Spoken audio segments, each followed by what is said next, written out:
optimism we at least were. I'm tempted though to start kind of a little bit ahead of the rest, ahead of the menu.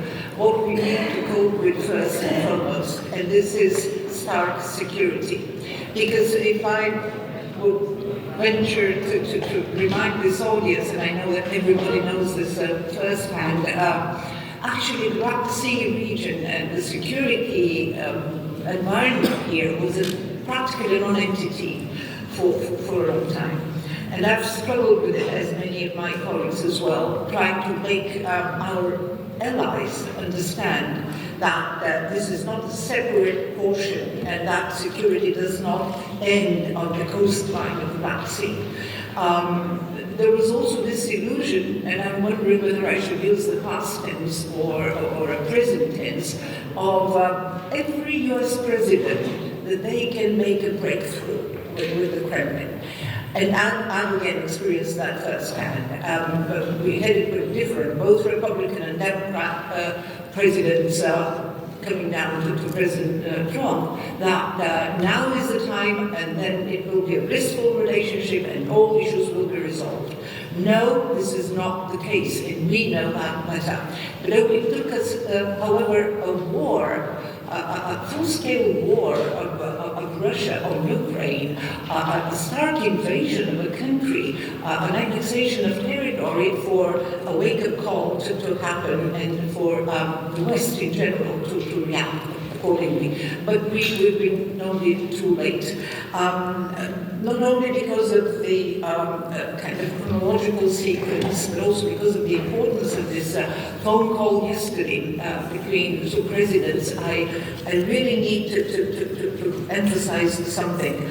Actually, I think that what we had at the end of the readout of more than 90 minutes call, maybe even 120 minutes call, we don't know that for precision. Actually, President Putin, he declined the White House proposal for a ceasefire, because it was right after the call when there was another shelling, another bombing coming out of Russia on energy infrastructure in Ukraine. So what is considered to be a limited energy infrastructure ceasefire is what benefits the Kremlin the most.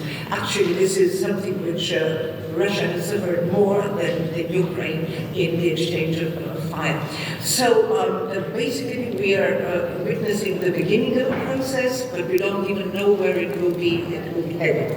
I'm afraid that President Trump is still to realize that President Putin is rather less biddable than President Trump expected him to be.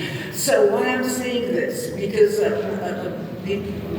before we proceed to, or maybe in parallel, because we don't have the time to go in sequence, but in order to handle all these challenges you mentioned, Professor, we have to make sure that Europe has a plan of how to navigate the Trump era, the Trump period.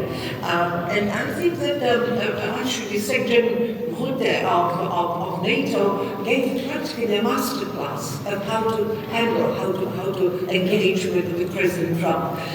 So that's something to be studied also by Ukraine, but also by Europe. So basically there are several things we need to hold in mind.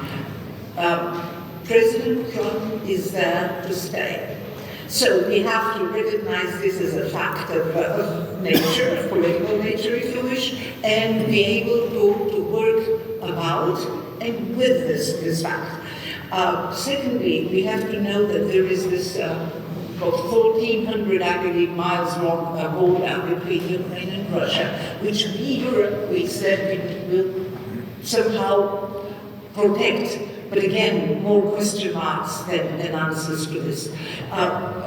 Secondly, or thirdly, whatever, much to my own regret, I've been engaged with NATO for so many decades, and NATO membership and everything, but we have to realize that NATO is off the table for Ukraine.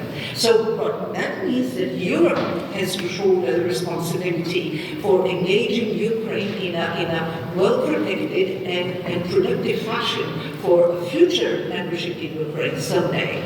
So basically what I'm trying to argue now as a beginning of a broader discussion is that first and foremost we have to make sure that we somehow get used and realize and accept the principle that it has to be peace through strength.